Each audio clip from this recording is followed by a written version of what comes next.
Champeyatadit vinindi Rachi pravahas napitatma vrinde Bandhu kabandhu duti divya vaso Vrinde namaste charanaravinda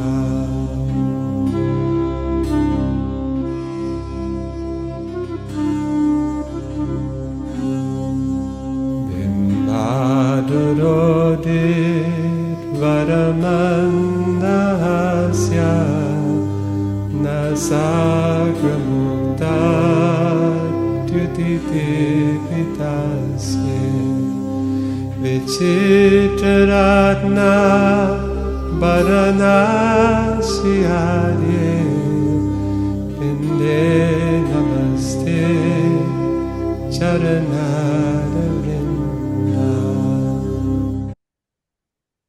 Hare Krishna. This is Tamohara Das, President of Seva of Alachua. I will be the host for our Civic Education series of presentations, which we're very excited about doing. We've done some of these in the past, but now we're going to have a very regular monthly series of presentations on devotee care.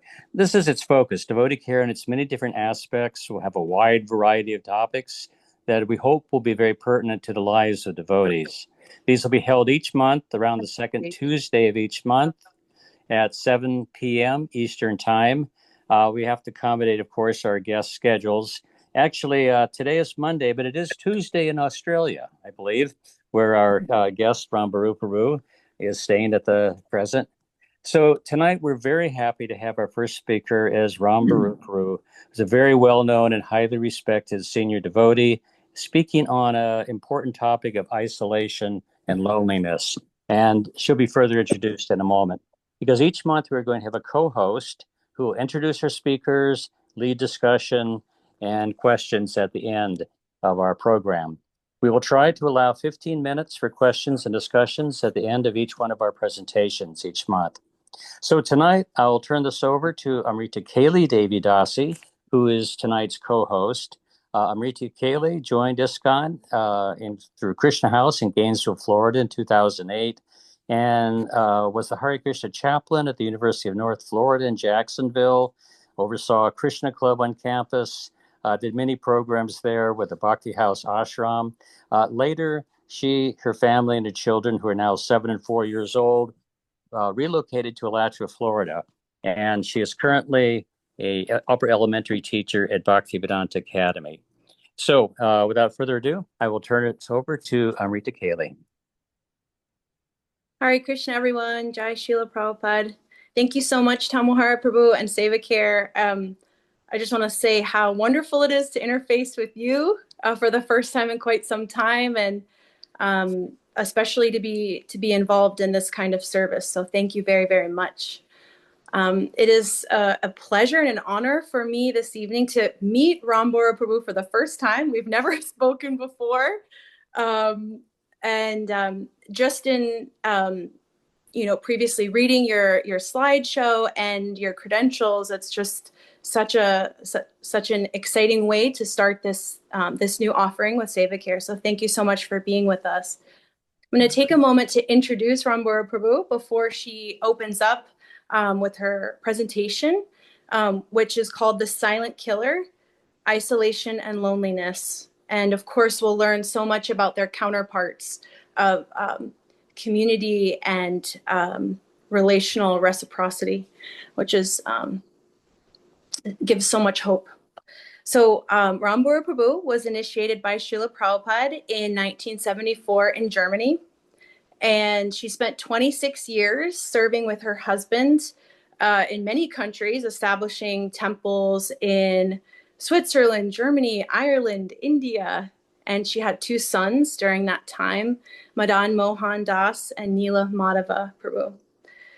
And then in 1999 began this incredible career essentially, and study just this wave of interest in all things related to chaplaincy and care. And it's a lot, and I'm going to read through some of it, okay, because I think it's just really inspiring to see how involved she's been, bringing that into what we're learning from her through her organization, Karuna Care. So in 1999, she returned to college to complete her BA in religious studies and spent the next 10 years studying interfaith dialogue, practical theology, pastoral care, and religious education.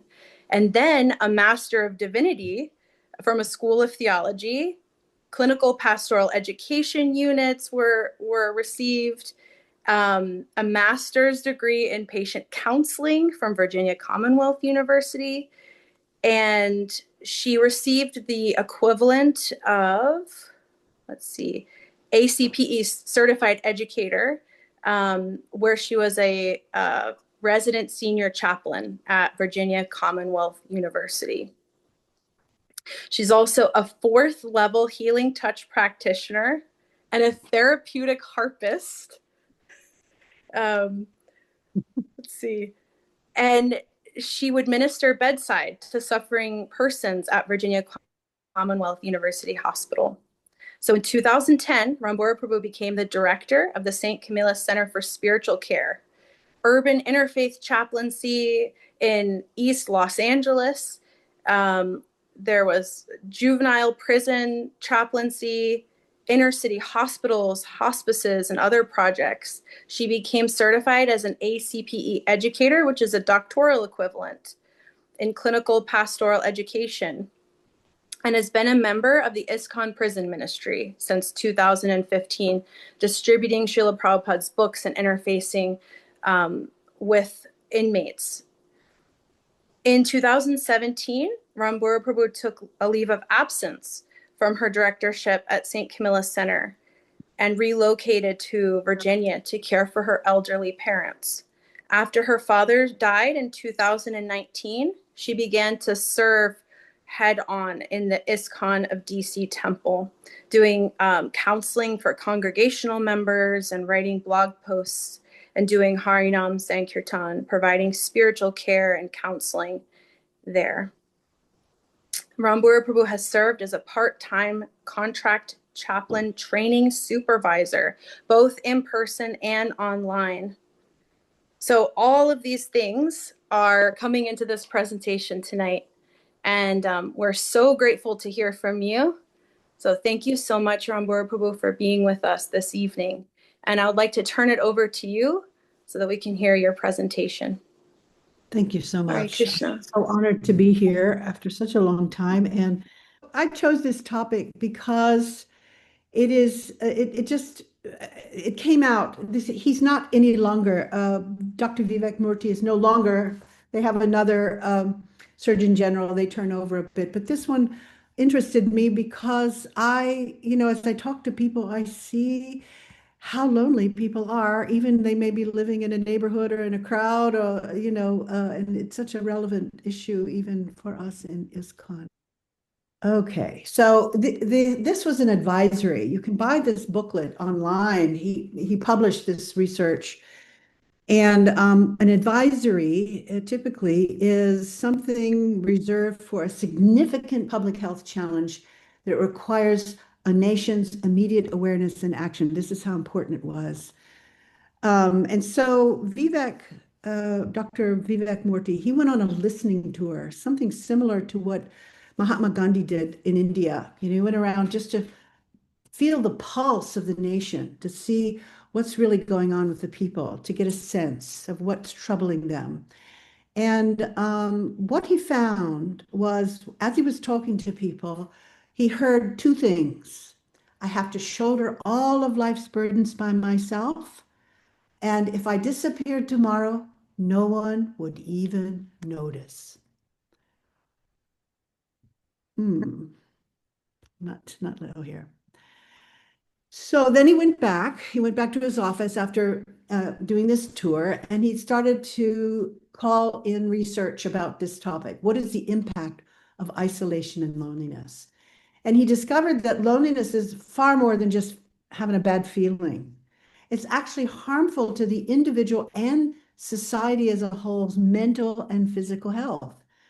He found that it's associated with a greater risk of cardiovascular disease, dementia, stroke, depression, anxiety, and premature death.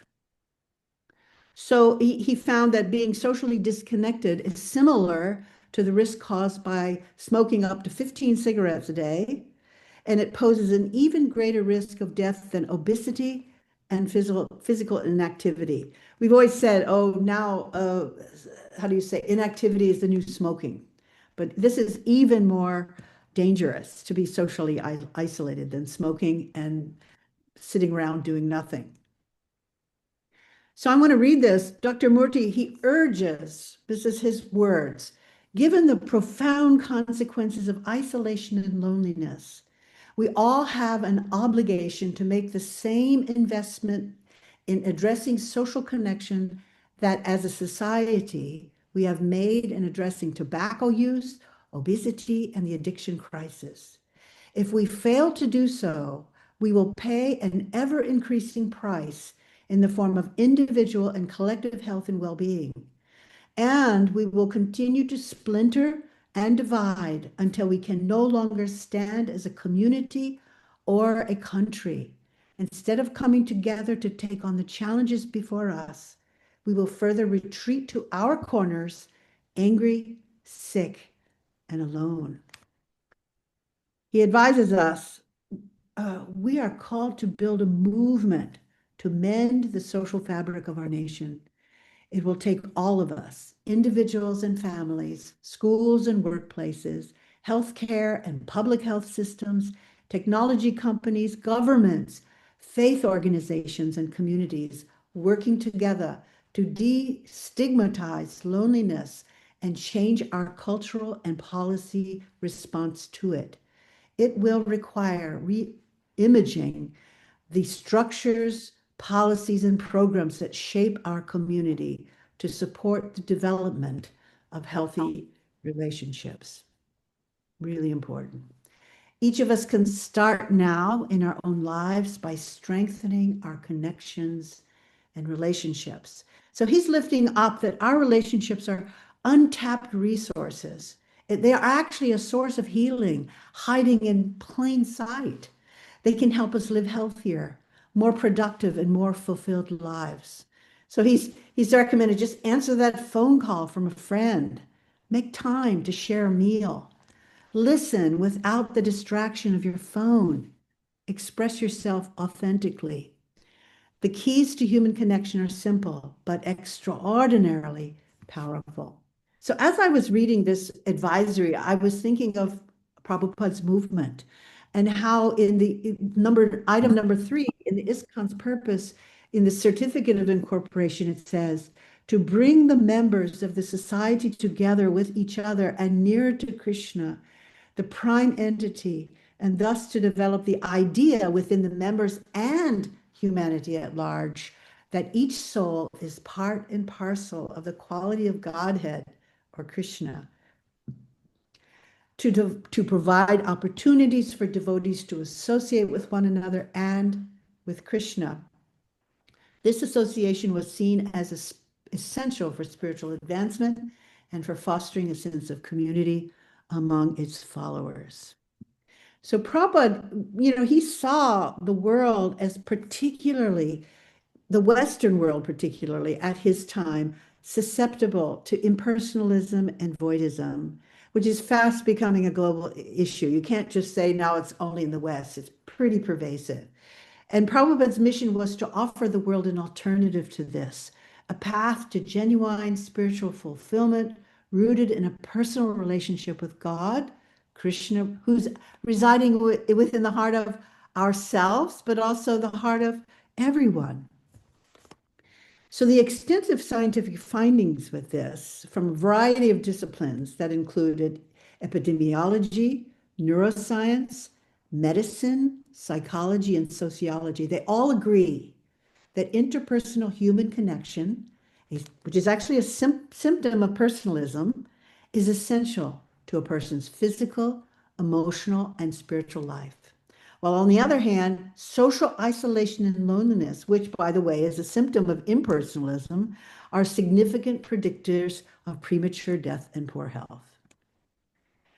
Social connection also influences an individual's education, attainment, workplace satisfaction, economic prosperity, and their overall feelings of well-being and life fulfillment. So all scientific disciplines, they conclude that among initially healthy people tracked over time, those who are more socially connected live longer, while those who experience social deficits, including isolation, loneliness, and poor quality relationships, are more likely to die earlier, regardless of the cause of death.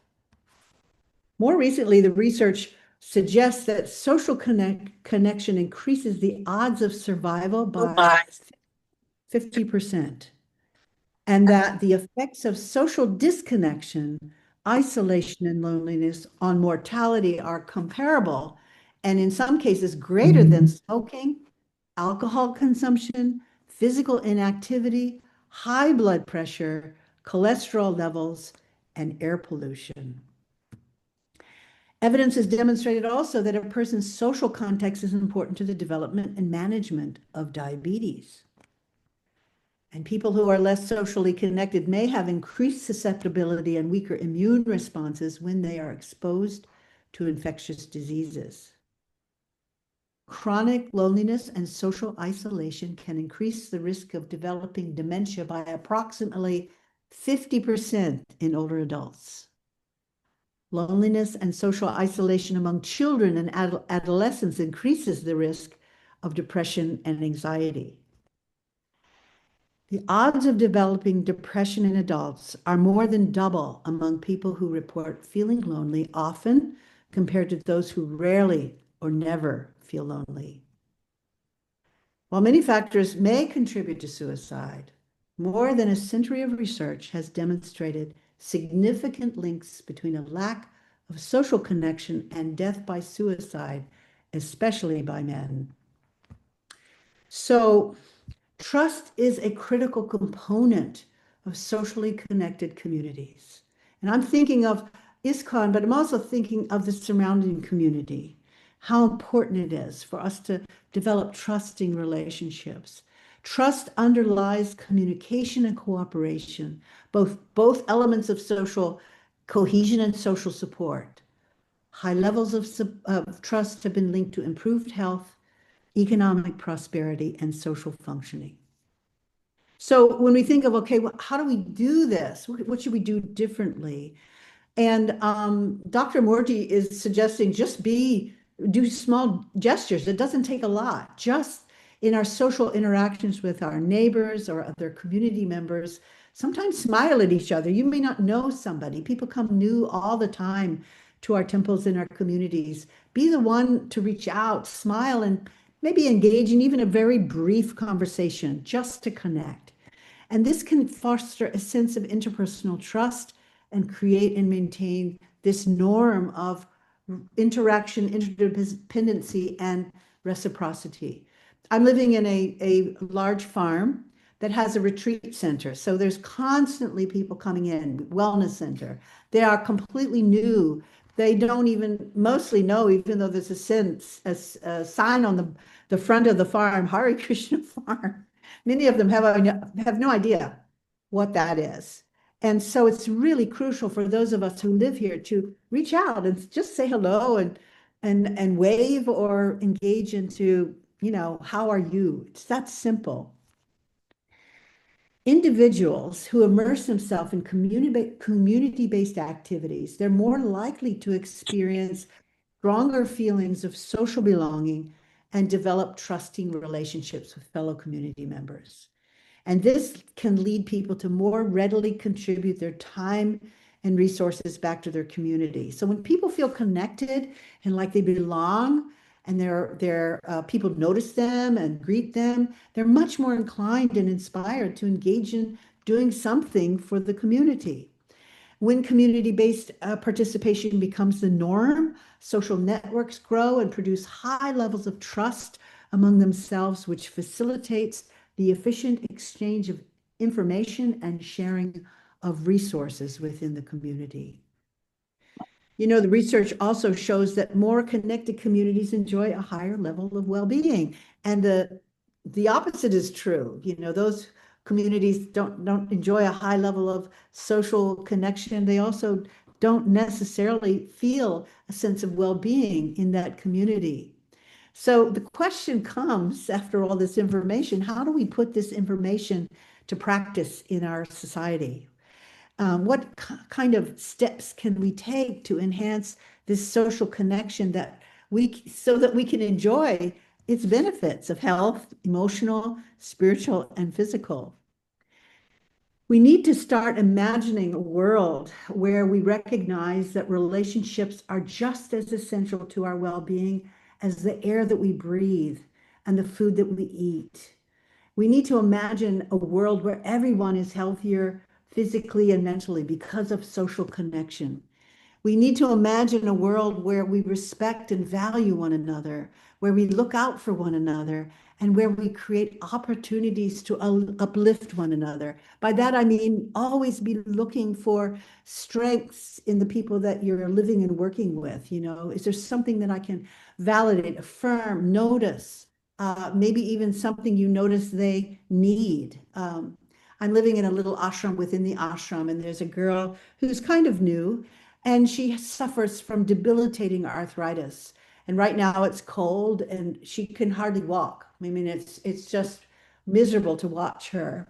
And so we have gathered around her in terms of a community, and we have Ayurvedic doctors down in the village. Generally, people have to pay for that, but we've gotten her for every kind of free treatment and emotional support, and it's made a significant impact on her experience of Krishna consciousness, the feeling of community, but also the real physical results of the care that she has experienced from the members. We can choose to take the core values that make us strong: love, kindness, respect, service, and commitment to one another, and reflect them in the world we build for ourselves and for our children. Community programs that connect us. This is important. We need to help youth establish social skills. So many kids are so much on their phones and their computers. If you want to talk with them, they're unrelatable. They don't even know how to carry on a conversation. We need to generate opportunities for high-risk populations, people who might have disabilities, who, you know, we need wheelchair ramps, you know, facilities if you're coming to the temple so that they can feel like they have been thought of and that they're included, to be able to engage in some sense of social connectivity. Investing in the community and the relationships in the community is so important to repairing the divisions. And what I've noticed is as ISKCON grows, it just keeps growing and growing. You have lots of subgrouping and different moods, and different people are, you know, you got the cow department, the book distribution department, public relations, and obviously we can't relate to everyone. And sometimes we get involved in a tribal turf wars and this kind of thing. It's just super important to invest in community in terms of building trust and focusing on the total goals of ISKCON in order to repair diversity or divisions and to stay connected as we grow. Prioritizing social connection in our communities is super important as part of our agenda. In all our community activities, when we create an event, the goals of the event, it's essential to ensure that all our members feel a sense of belonging and care. You know, there's such a blind spot in terms of who we leave out, and we need to be intentional about what's called now the subtle acts of exclusion. People are writing books on that now. It's just a blind spot that when we come together, we hang out with people we know and we're comfortable with, and we forget about people on the margins. And we need to reach out and include those people so that they feel also a sense of connectivity and belonging.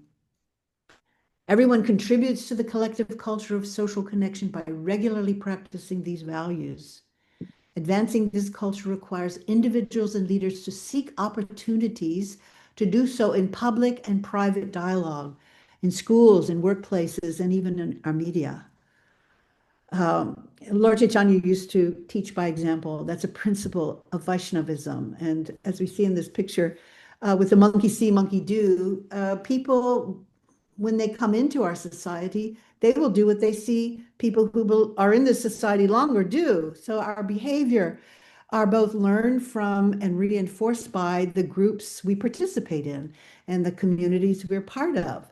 So the more we observe others practicing these values of inclusivity and connection and inclusion, the more they will be reinforced. Just really important to be aware that you're being watched, and how you speak and how you behave. Others are watching, and especially new people who are learning what cues, how do I become part of this association? What a great man does, a small man follows. We know this is a popular quote that we've heard a lot from Srila Prabhupada. All types of leaders and influencers can use their voices to underscore these core values and model healthy social connection and dialogue. So we're all leaders. If you're a mom, you're a leader. You're leading your kids, your family. If you're a dad, you're also a leader. If you're a devotee who's been in the movement 2 weeks and there's a new person who's coming, you're a leader. If you're in charge of the kitchen, you're a leader. If you're in charge of temple cleanup or a festival, you're a leader. So all of us, in so many ways, we have a role of leadership. And so we can be influencers to use our voice to underscore these values, to lift them up, to remind ourselves and each other who we are and whose we are. Encouraging people to connect as a whole people, not just as a skill set. Often people say, well, they're the cook. Oh, they're the tech person. That's the person who runs the technology. Or that's the cleaning person. No, we're more than that. And seek to foster inclusion and belonging based on people as people, not just as a skill set.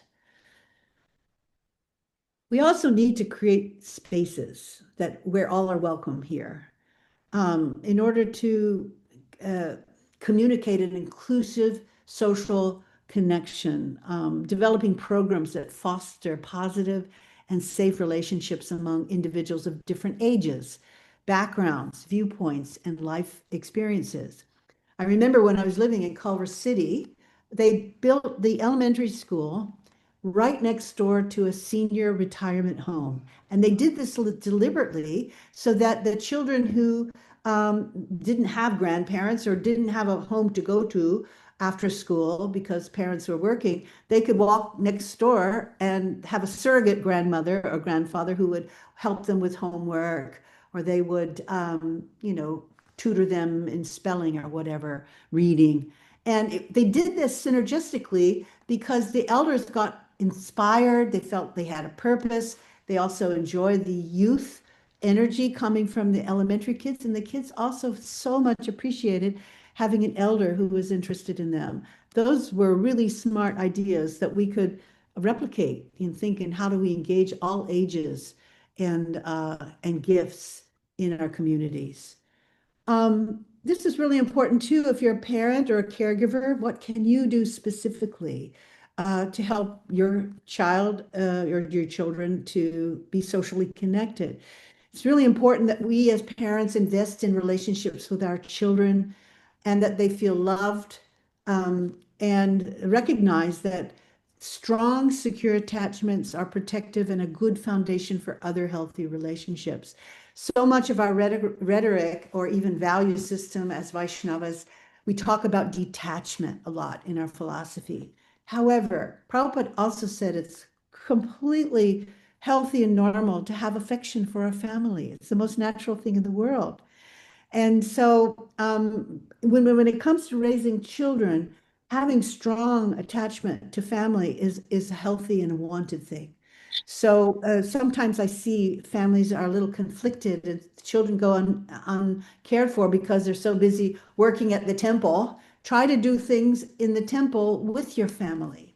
My son and grandchildren live here on the farm or near the farm. They go to the Gurukul, but he has dedicated himself to doing plays with the children. So he does 3 times a year plays with the children where you have kids dressed up like cows and bunny rabbits and roosters, and you got 44 kids engaged together. And for him, the reason he does that is so that he has a way to do things with his family and also get them off the screens and to be connecting with other young children.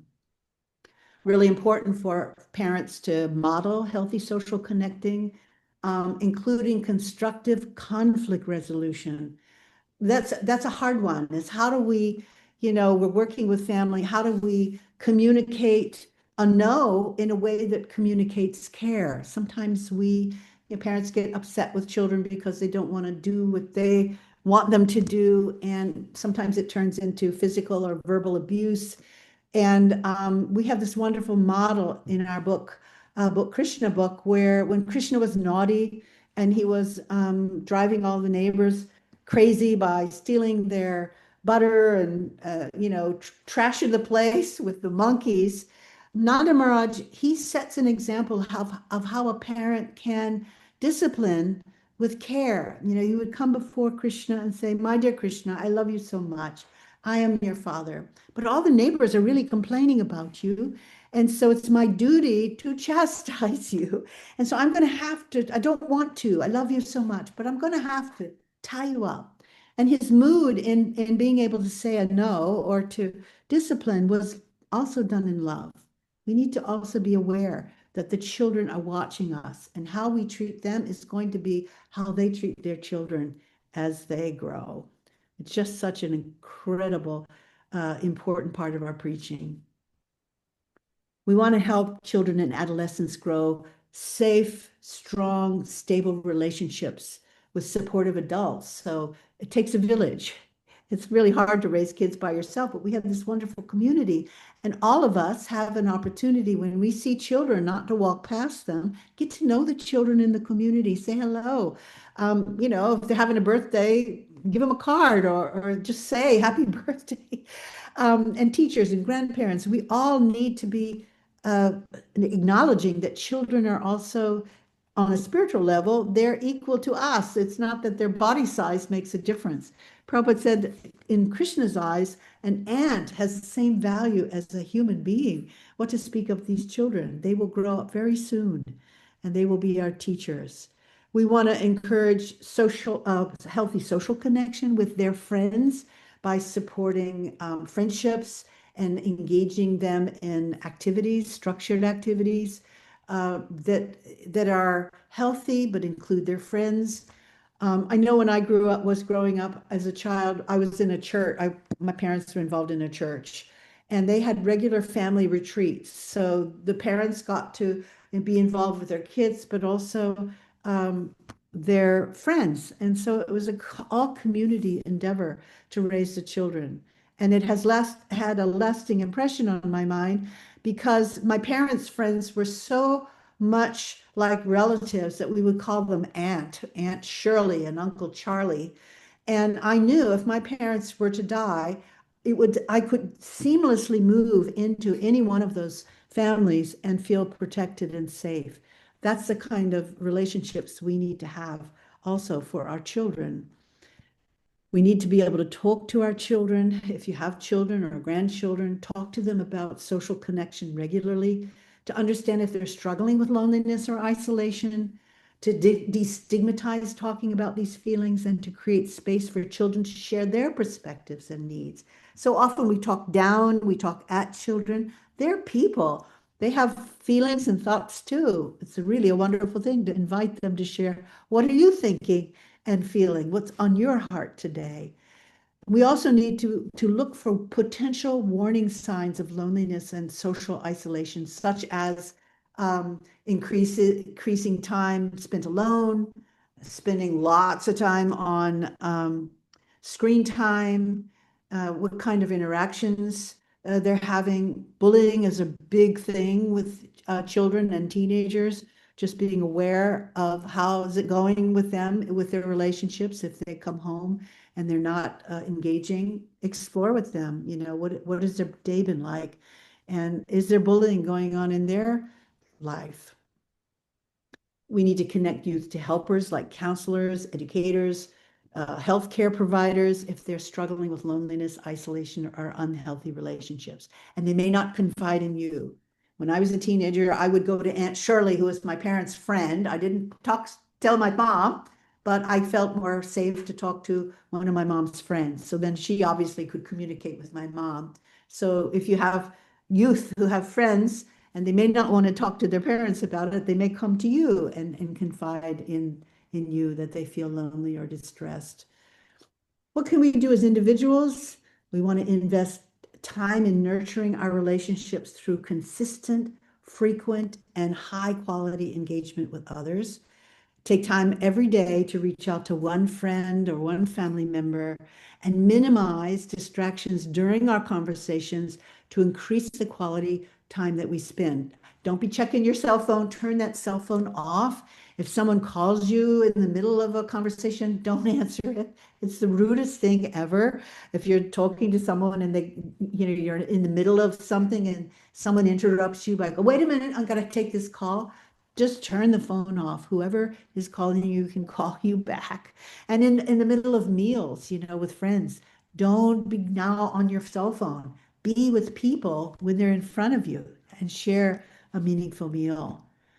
We want to seek opportunities to serve and support others. Think in terms of what I can do, random acts of kindness, either helping your family do something, a coworker, a stranger in your community, or participating in community service. There's so much to do to affirm life. It's just unlimited service we can do. Be responsive and supportive and practice every day being grateful for 10 things. If you can sit down, at the start of your day, what are 10 things I have to be grateful for? It could be a walking meditation. I'm so grateful that I'm alive today. I can breathe today. I can see today. That's amazing. At my age, it's a regular, wow, I'm glad to be alive today. And as we practice these behaviors, others are more likely to reciprocate with us, strengthening our social bonds and improving relationship satisfaction while we build social capital. We also want to engage with people from diverse backgrounds. It's very easy to slip into only talking to and hanging out with people who look like me and dress like me and think like me. But the diversity is healthy. So be aware, am I not talking to people who may be from a different culture?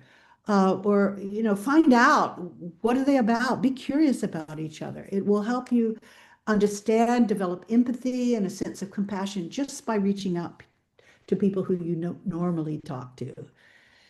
Participate in community service groups. So I'm sure at the Alachua Temple community, there must be lots of little groups of people who do all kinds of things. Find something that you love to do and get involved.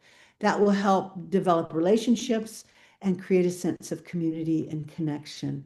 And then you want to avoid associations with people who may not be healthy, maybe sitting on the screen all day, or maybe spending their whole time complaining or gossiping about other people. Get involved in life-affirming relationships and activities. There's so much to do. Seek help.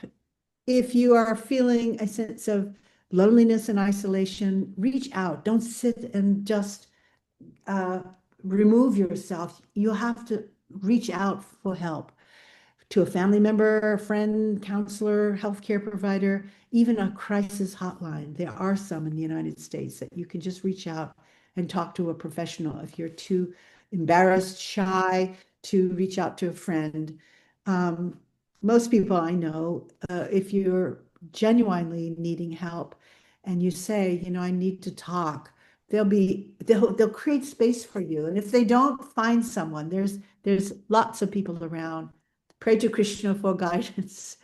And be open to your healthcare provider. If you go to a healthcare provider and you're experiencing some struggles, emotional or social struggles, it's really important to tell them that and get some guidance on what resources are available in your community that will be a support to you.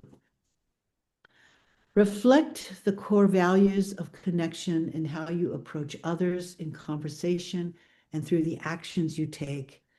Key questions to ask yourself when you're considering your interactions with others are including, how might kindness change this situation? So you might be in a high tense situation, maybe a conversation, or you're witnessing some struggling between people. You want to think, instead of now jumping into the fray, how might kindness change this situation? What would it look like to treat others with respect? How can I be of service here? How can I reflect my concern for and commitment to others? And of course, Rupa Goswami has kindly given us these 6 loving exchanges: offering and receiving gifts, offering and receiving prasadam or sanctified food, revealing one's mind in confidence, and listening to the other reveal their mind in confidence. And what that means is listening without judging and advising. And when we say confidence, revealing the mind in confidence, that means confidential. That means tomorrow, whatever they've shared to me, with me, is not mine to share with others or on Facebook. Everybody has the right to share their own story. It's not my right to share another person's story. So that's a sacred engagement. Now, as I've thought about these 6 loving exchanges, I've kind of boiled them down to 3. They're really only 3 things. The greatest gift we all have is time. There's nothing greater than that. You don't get your time back. So the greatest gift we can give each other is sharing time. And sharing a meal, offering a prasadam and receiving prasadam, is really just share a meal, not just pick up a plate of prasadam and take it home and eat it alone or in your car. The idea behind community meal sharing is that we actually sit and connect with people, share time, share a meal, or invite people to your home to share a meal.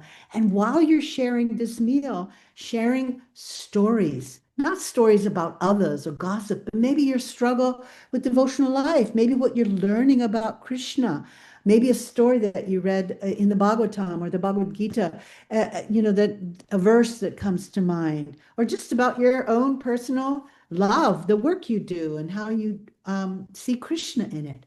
And of course, song, kirtan, I would add to that whole sharing stories in song. And what I've experienced, particularly here on the farm, is that it's really best doing all of those things in the presence of fire, which is the mouth of Vishnu. So we do campfires here. We have kirtan under the stars. I know in New Vrindavan they do. In Alachua, that might not be allowed to do that, or in a city, but maybe there's a way to have a fireplace or somewhere. It's just something very primal and sacred about sitting around a fire with people, singing, sharing time, sharing stories, and just being present to one another. You can figure out your own idea. There may be some ways. Then in this advisory, if you go to the Surgeon General website, Dr. Murthy and his associates have created this Recipes for Connection booklet. This is the link, but I'm sure you can find that, what is it, www.hhs.gov and then /connection. But if you go to the website, there's a whole little booklet. It's not about recipes, like what food to cook. It's about how do you create a gathering where people are sharing a meal and conversation starters and topics. So sometimes people feel a little shy to go up to people and start talking. This is a wonderful little booklet that guides communities. How do you create a thing where you're sharing time and sharing food and sharing story? One thing that I'm doing here is I have a listening booth when there's a festival here or a Sunday, and it's just a little table. I have a poster, What's on Your Heart Today? It's like a chat cafe. And I have a few folding chairs, and I just sit there, and I have a list of about 6 pages of conversation starter questions. And people come by, they're curious. I have a little communicator brochure, and I have them sit down and play the listening game. And they have to choose a number from 1 to 100, and all the questions are numbered. And whatever number they've chosen, they pick that question, and we start a conversation. I cannot tell you how incredibly wonderful that is. And most of the people who sit down are devotees who I see all the time that I never have a time to talk to. And that's easy done. You just need a chair, a couple of chairs and a table, and a few questions, and just get to know your community members. So I'm going to stop here and see if there's any reflections or questions anybody has here. Yeah, this is your moment.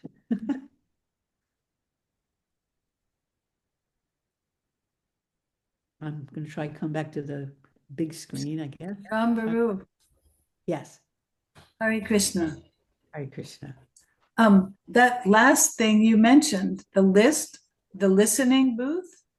Yeah. I would love if you could share with the group the list of 100 questions that you asked. Okay. Swarg and I both sitting here, we both thought, wow, what a great idea.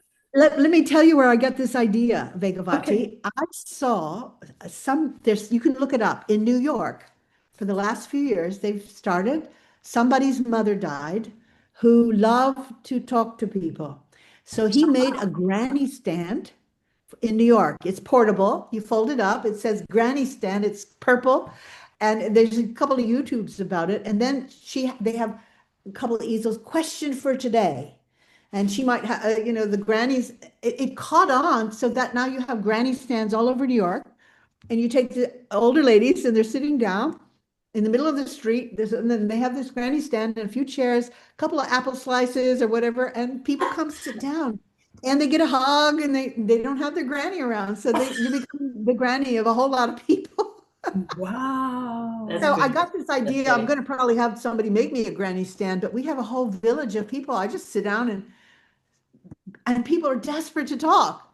Right. And the interesting thing about listening, it's not therapy what I do, but it's therapeutic to have a place to express. The blood pressure goes, you cannot imagine what you feel like after 30 minutes of being listened to without interruption. Anybody can do it.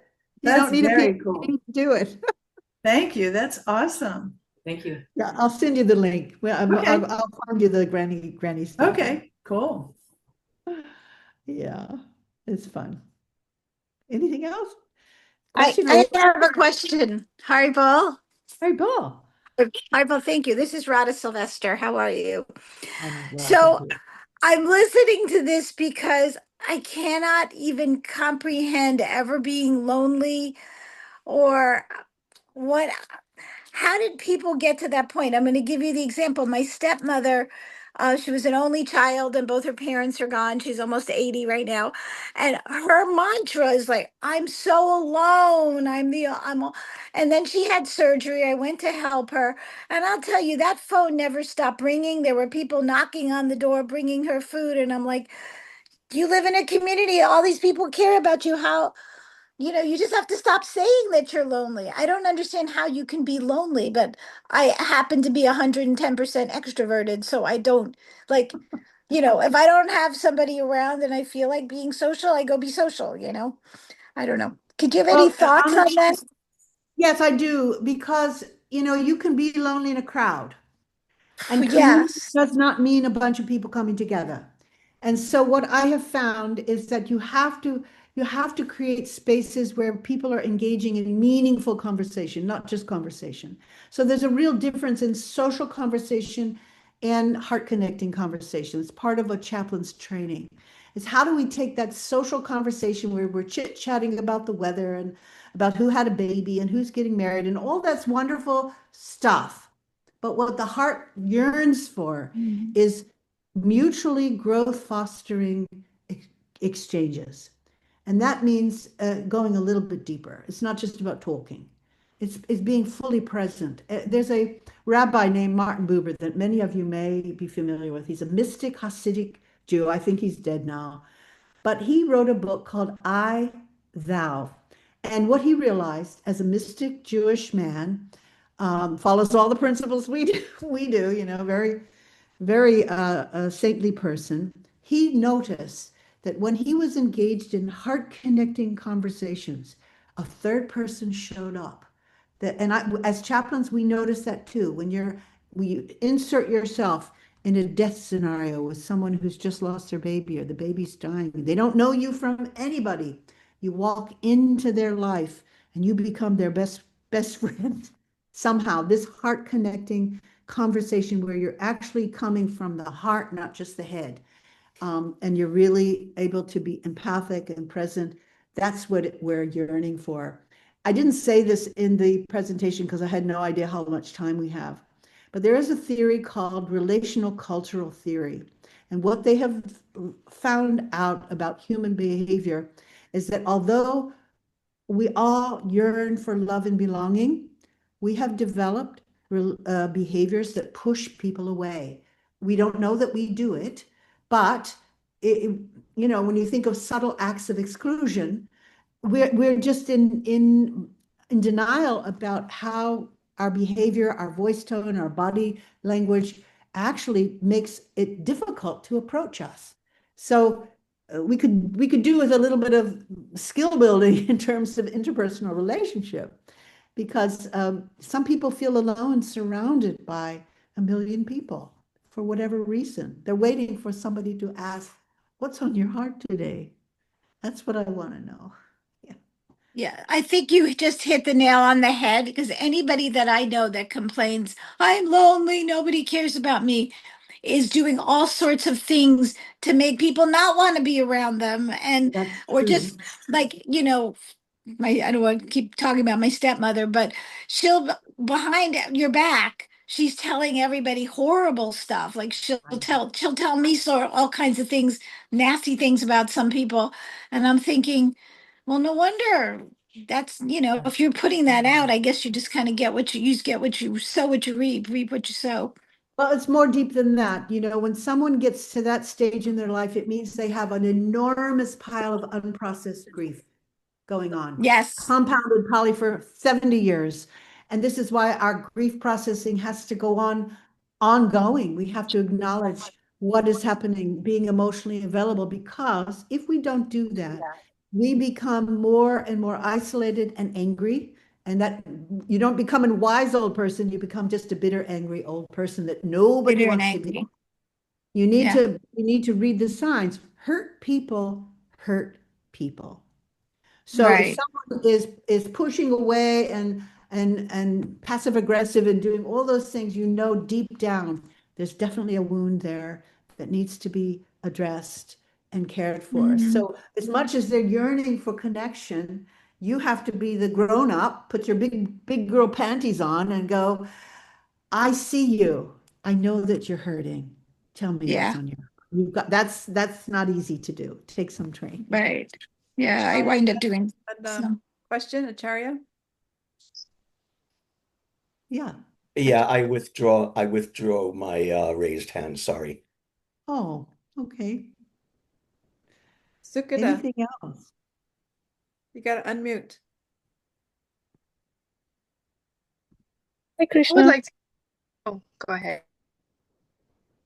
Krishna, I have a question. What is your advice for a devotee that do not have any devotee association and also not being able to mingle with We can't the see you. outsiders? Yeah. So I missed the last part of the question, is that they don't have any devotee association and Not being able to mingle with others because they have different goals than you. well, if we're all devotees, we all probably have at least one goal that we have is develop love for No. Krishna, right? I mean, something. No, if we live in a city where there is not much devotees, like no devotees here. Aha. Okay. Do they have family? Yeah. Okay, family, somebody, people, means we have to be intentional about And doing if you are something the with only, them. yeah, and What? if you are the only devotee in the family, then we need to, this is where Zoom is a gift, this is where technology can be really helpful. During COVID, oh my goodness, it was 3 years for me living with a 95-year-old woman in the basement. That's when I started Karuna Care. And we did book studies and potlucks on PowerPoint potlucks for Radhastami, things like that. And that's when, if they can connect that way, it makes a huge difference. There are lots of devotees who are physically isolated, but they connect through media. That's when media is really helpful. Yeah. Thank you, Mataji. Hare Krishna. Yeah. Anything else? Hare Krishna, Rambhoru, Mataji. Appreciated so many points about your class, but certain things really struck me.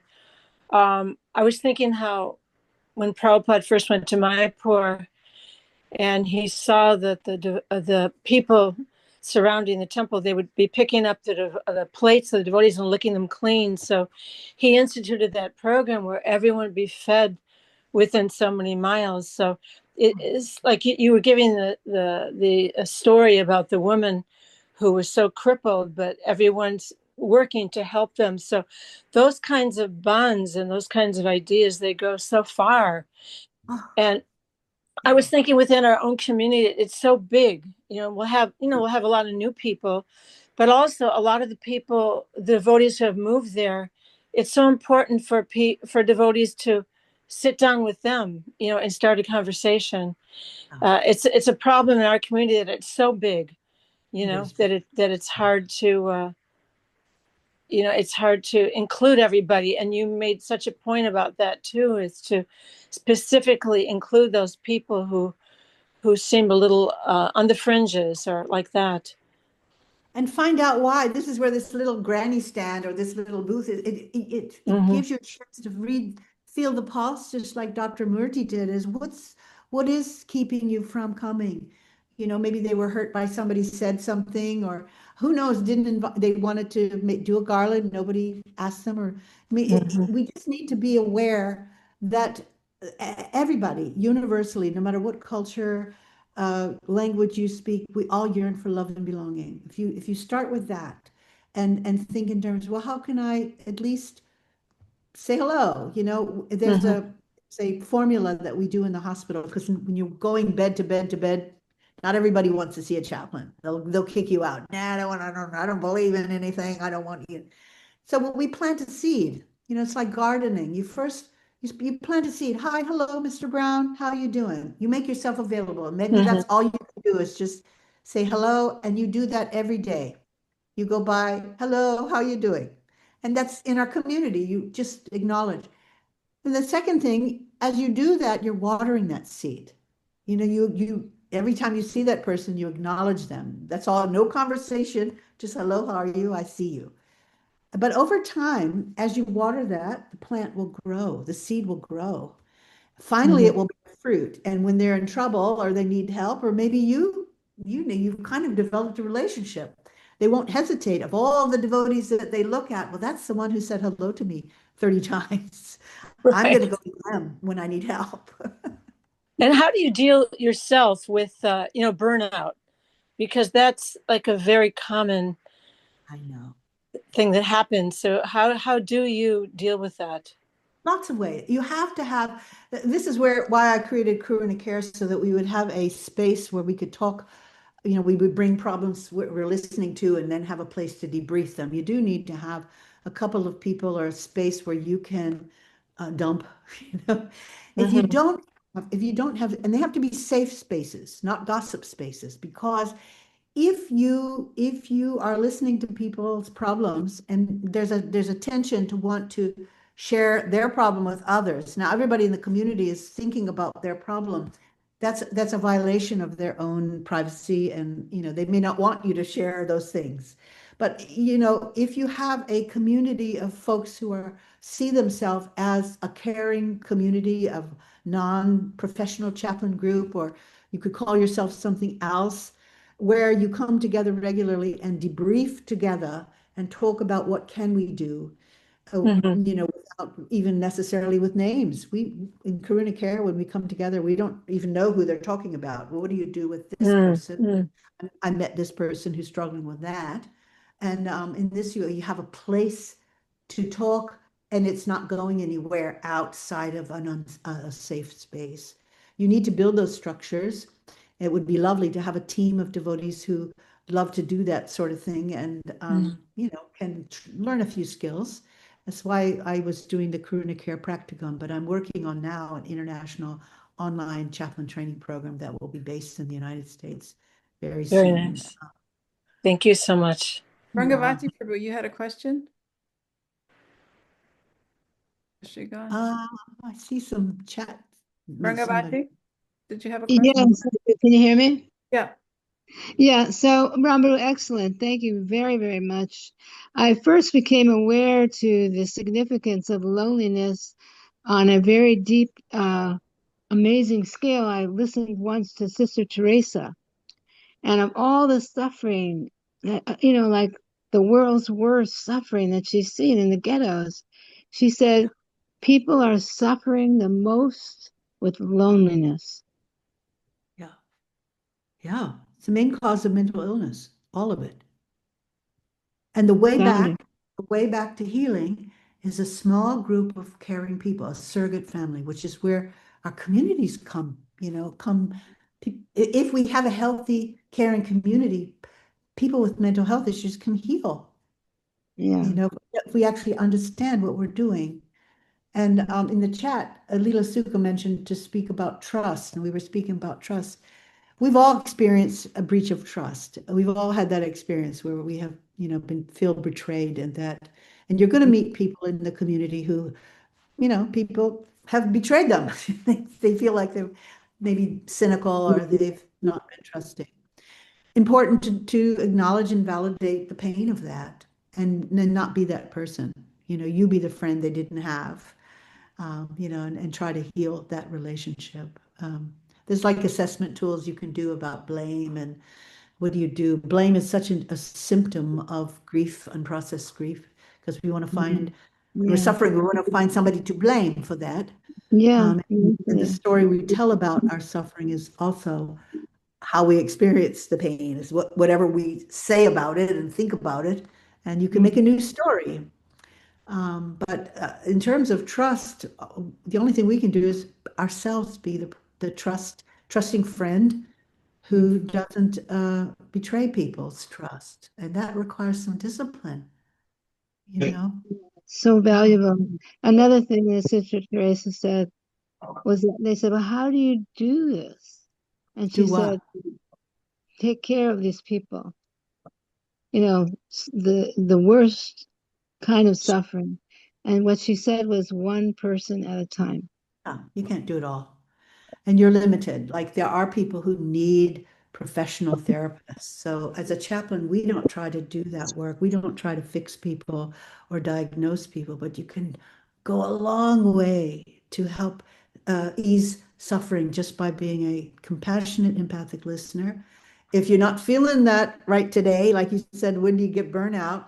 You need to know when you need to take care of yourself. So in counseling, there's this acronym called HALT: hungry, angry, lonely, tired. If you're any of those things, you got to stop what you're doing and take care of your own needs. So if you find yourself angry, lonely, hungry, lonely, tired. So you need to know this is where the training and chaplaincy come. You've got to know yourself well enough to know, what am I feeling right now? I'm too tired. If I talk to you today and I haven't rested, or I haven't taken care of my needs, then the risk of me abusing you is there. This is where most abuse in marriages, in children happens, is when people are not getting their needs met in a healthy way, then they punish others because they don't feel good, right? Which is why now in chaplain training, self-care has become a requirement.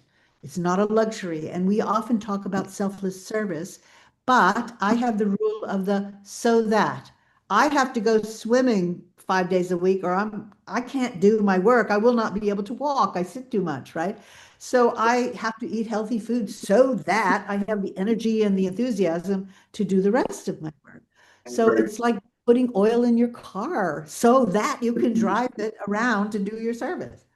like putting your mask on in the airplane before you work on the person next Where to you you. would have to run. Thank you once again. Lovely presentation. Appreciate it. We have a question. I'm not sure who that is. I found 4. Hi, Bill. Can the other people mute, please? Go ahead. Hi, Bill. So I just wanted to comment that originally I was here with Madhuri Leela and Shalagam, other volunteers. I originally thought that this was the topic of this class, this discussion, just for like our older community, like my mom and like our older population. But yeah, I'm just so glad that I joined because I really related to a lot of the just wait. Please mute your, we can hear someone talking in the background. Please mute. I think it's the one Mataji, the German Mataji. Hey, yeah, I did. Go ahead. Okay. Yeah, so I originally thought I wanted to comment that I related so much to this the messages in this discourse, being a mother and yeah, you're at home with your children or you're in a crowd, but you're, yeah, I just sorry.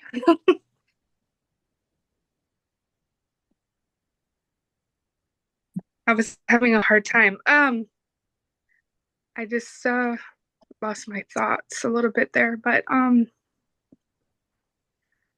the message is so powerful. You can go out and you see a lot of people are just so disconnected, and people just don't talk to people nowadays inside of the Christian conscious community and inside our society. And so you can just see that and you can feel that. And so I feel like this is really important work. And yeah, I feel like actually, I mean, our community, we're working so hard on the Meals on Wheels program. I was working with Ragamika and Madhuri Leela and reaching out and giving prasadam to people that were homebound and taking time to talk with them or help them set them up with their meals. And, just something like you're so busy with your day and you don't realize how important it was because you were the only person that this person talked to all day, So I really understood the importance of that work and how meaningful it was just to have a conversation with someone who was home all day because, or maybe they were home with another person, but they were caring for them. And, that we all actually really need each other. And there's just a simple thing of just having a conversation with them, could go a long way. It went a long way for them. And it also went a long way for me. So I think we're really working in the right direction. I mean, even I had a health problem and my husband was far away, and several people even on this call came and helped me and helped me take care of my children so I could go to the hospital and see what was wrong. And so yeah, it's just such important work to reach out to people even if you don't know them that well. And it's just so amazing because maybe some people know my mom and but they don't necessarily know me, but then in times of need people really step up. And it's yeah, I'm sorry, I'm a little off track, off topic here. I'm all over the place, but yeah. That's thank you. That's Raj Kishori, Sritama's daughter. You might know Sritama. Hare Krishna, Tamaharada. This is a wonderful conversation discussion, and I think we've all been very, very stimulated, inspired by it. But I'm thinking it is about 8:15, and we are supposed to put a halt at a certain point. What do you think, Madhuri Leela? Should we do a wrap up here, or? Yeah, sounds like a good idea. So we turn it back to Amrita Kaylee. Can you close it out for us here? And She's still there? She's on mute. Yeah. Sorry. Thank you so very much, Rambhoru Prabhu. This was extremely stimulating. And the involvement of everyone here speaks to how important it is to all of us, and how valuable this is to our community. A takeaway for me is the small gestures, which I think Rajikeshwari just spoke to so beautifully. It doesn't have to be a grand service thing that we take on, but these little things make a huge difference. And that inclusivity of all our generations and how valuable that is. And also coming forward as a whole person rather than just a skill set. I feel like for us as devotees, where we emphasize so much devotional service, our service to the movement, that I think there can be a struggle with identifying our service with our worth. And then there's a fear of coming forward as a whole person and engaging with others as a full person. And we have to, personalism means finding spaces where we can bring those walls down. And I think this is the very beginning of a journey that many of us would want to take with you. I would humbly request, if you're comfortable, to leave your email in the chat so that we can all message you if we have further questions, and hopefully see you back here again, maybe for a follow-up, or if you could leave your website as well. So I just want to thank so much. You mean the website I can put in the chat, or Madhurya Leela can put it, karunacare.iskan.org. I'll share that. Yeah, we're just revamping. I have a lovely couple who's I'm transferring the management of, and in 2006 we have some new courses coming up, and stay connected. We've got lots going on now. And I would love to talk to those of you who are interested to do a granny stand or a listening booth, or what we call it, a chat cafe, something. Be creative. Everybody can do it. It would be, you could sit in the middle of Gainesville and have that and talk to people down there and have, this is a place to connect with people because they're also starving for relationships. Great. I have a little spiritual counseling office down in the village. I have 2 boxes of Bhagavad Gitas and I have little japa beads. And at a certain point after you're listening, they may say, well, how do the Krishna people see it? Well, now that you've asked, so, I give a free Bhagavad Gita and they give a donation. They don't have to pay for anything, but that pays for the book. It's a wonderful entry into Krishna consciousness. Just being a great listener and a friend, Yes. So anybody, if you all want to have another meeting, those of you who want to talk longer, we can set something up. Madhurya Leela will help. Yeah. Thank you very much. I think we've all found this to be a very incredible presentation, very stimulating. I found it very heartfelt.